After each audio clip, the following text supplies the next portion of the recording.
அனைவருக்கும் வணக்கம். இப்பொழுது அடுத்த ஒரு தலைப்பாக பார்க்க போகிறது அஜீரணத்தை கட்டுப்படுத்தும் உணவு முறைகள். இந்த அஜீரணத்தை கட்டுப்படுத்துறதுக்கான உணவு முறைகள் பார்க்க போகிறோம். அதில் வாதம், அதில் பழங்கள், காய்கறிகள், தானியங்கள், பருப்பு வகைகள், கிழங்கு வகைகள் அப்படின்னு நிறையா வெரைட்டிஸ் வருது. அதில் பயன்படுத்தக்கூடியவை, பயன்படுத்தக்கூடாதவைன்னு ரெண்டாக இருக்குது. அது உங்களுக்கு நான் சார்ட்டில் நான் காமிக்கிறேன். அதில் என்ன சொல்லுவாங்கன்னா, ஃபஸ்ட்டு வாதத்தில் பழங்கள் பயன்படுத்தக்கூடாதவை என்னென்னா, பொதுவாக மிகவும் உலர்ந்த பழங்கள், பேரிக்காய், தர்பூசணி, பலாப்பழம், அடுத்து நாவல் பழம், அடுத்து பப்பாளி பழம் அதிக அளவு வேண்டாம். அடுத்து சப்போட்டா.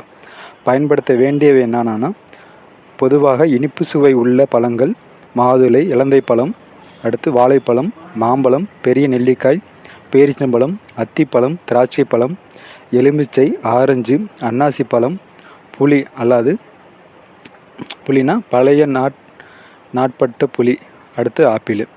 இது வாதத்திற்குரிய பழங்கள். அடுத்து காய்கறிகள் பொதுவாக உலர்ந்த காய்கறிகள், அடுத்து சேப்பக்கிழங்கு, பயன்படுத்தக்கூடாதவையில் காய்கறிகளில் பயன்படுத்தக்கூடாத பொதுவாக உலர்ந்த காய்கறிகள், சேப்பக்கிழங்கு, பாகற்காய், காளான், பீன்ஸ், வெங்காயம், பட்டாணி, முள்ளங்கி, கத்திரிக்காய், அவரைக்காய், தக்காளி, கொத்தவரங்காய், வாழைக்காய், மிளகாய், காரம் குறைவான வகை, காலிஃப்ளவர், சவுசவ், வழுதலங்காய், பீர்க்கங்காய் பிஞ்சு, வாழைக்காய் முற்றியது, வாழைத்தண்டு, வாழைப்பூ இதெல்லாம் பயன்படுத்தக்கூடாது காய்கறிகளில். பயன்படுத்த வேண்டியவை வேக வைத்த காய்கறிகள், கேரட், வெள்ளரி, பூண்டு, பிரண்டை, பூசணிக்காய் அளவுடன், பச்சை மிளகாய், வெங்காயம், வேக வைத்த பட்டாணி, நூல்கோஸ், முருங்கைக்காய், வெற்றிலை, நார்த்தங்காய், பீட்ரூட், பூசணி பிஞ்சு, பூசணி முற்றியது, கத்திரி பிஞ்சு, கத்திரி முற்றியது, அடுத்து முருங்கை பிஞ்சு, வெள்ளரி பிஞ்சு, முள்ளங்கி பிஞ்சு இதெல்லாம் காய்கறிகள். அடுத்து தானியங்களில் பயன்படுத்தக்கூடாத தானியங்கள் உலர்ந்த தானியங்கள், சோளம், ஓட்ஸ், தினை அரிசி, பார்லி. அடுத்து பயன்படுத்தக்கூடியவை ஓட்ஸ் வேக வைத்தது, பார்லி, அனைத்து வகையான அரிசிகள், கோதுமை, உளுந்து, சம்பா அரிசி, இதர தானியங்கள், கோதுமை.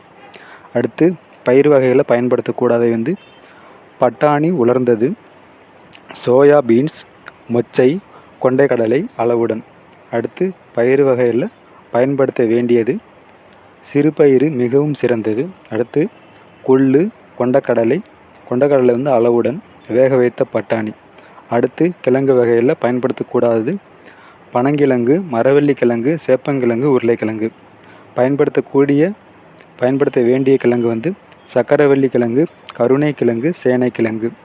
அடுத்து பயன்படுத்தக்கூடாத பால் பொருளில் புளித்த தயிர், இறைவேளையில் தயிர் சாப்பிடுதல்.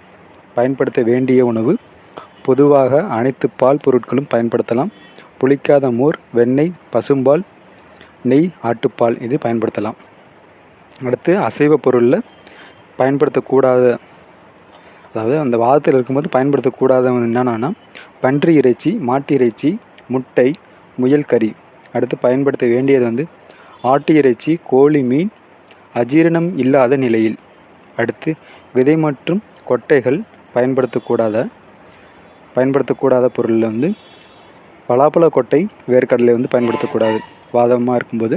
அடுத்து பயன்படுத்த வேண்டியதில் பூசணி விதை, எள்ளு, பாதாம், முந்திரி, தேங்காய் ஆகியவை அளவுடன் பயன்படுத்த வேண்டும். எண்ணெய் வனஸ்பதி, கடலை எண்ணெய். அடுத்து பயன்படுத்த வேண்டியதில் நல்லெண்ணெய், நெய், தேங்காய் எண்ணெய், சூரியகாந்தி எண்ணெய். இது இந்த அஜீரண கோளாறாக இருக்கும்போது என்னன்னு சொல்லணும். அடுத்து பானங்களில் குளிர்பானங்கள், பேரிக்காய் சாறு, கார்பன் சேர்ந்த பானங்கள், காப்பி மற்றும் தேநீர், பப்பாளி சாறு இதெல்லாம் பானங்களில் பயன்படுத்தக்கூடாது. அடுத்து பயன்படுத்தக்கூடியது பாதாம் பால், கேரட் சாறு, மாம்பழம் சாறு, திராட்சை பழச்சாறு, ஆரஞ்சு பழச்சாறு, அதாவது புளிப்பில் கவனம் தேவை. அன்னாசி பழச்சாறு, ஆப்பிள் பழச்சாறு, தக்காளி பழச்சாறு. அடுத்து மசாலா பொருட்கள் பயன்படுத்தக்கூடாது மிளகாய். பயன்படுத்தக்கூடியது பொதுவாக அனைத்து பொருட்களும் உகந்தவையே. பெருங்காயம், லவங்கம், கொத்தமல்லி, ஏலம், இஞ்சி, பூண்டு, புதினா, மஞ்சள், வெந்தயம், கடுகு, சீரகம், மிளகு, கருவேப்பிலை, உளுந்தம்பருப்பு, வெங்காயம், திப்பிலி, பட்டை, கிராம்பு, ஓமம். அடுத்து இனிப்பு பொருளை வந்து பயன்படுத்தக்கூடாதவை என்னென்னா வெள்ளை சீனி, தேனி பயன்படுத்தக்கூடாது. பயன்படுத்தக்கூடியவை வந்து வெல்லம், பனக்கற்கண்டு பயன்படுத்திக்கலாம். அடுத்து கீரைகளில் வந்து பசலை, அகத்தி, முளைக்கீரை, வெந்தயக்கீரை, சிறுகீரை, பொன்னாங்கண்ணி கீரை, புளியாரை, கொத்தமல்லி தழை, கரிசல்லாங்கண்ணி, முருங்கைக்காய், தூதுவளை, மணத்தக்காளி இதை வந்து பயன்படுத்தலாம். அடுத்து பிற பொருட்களை வந்து ஒன்றுமில்லை. பயன்படுத்தக்கூடியது வந்து வெற்றிலை பயன்படுத்திக்கலாம். இதுதான் இந்த வாதத்திற்கான பொருட்கள் வந்து அஜீரணத்தை கட்டுப்படுத்தும் உணவு முறையில் வாதத்தில் இருக்கவங்களுக்கான உணவு பட்டியல். மீண்டும் ஒரு அடுத்த தலைப்பில் சந்திப்போம். நன்றி, வணக்கம்.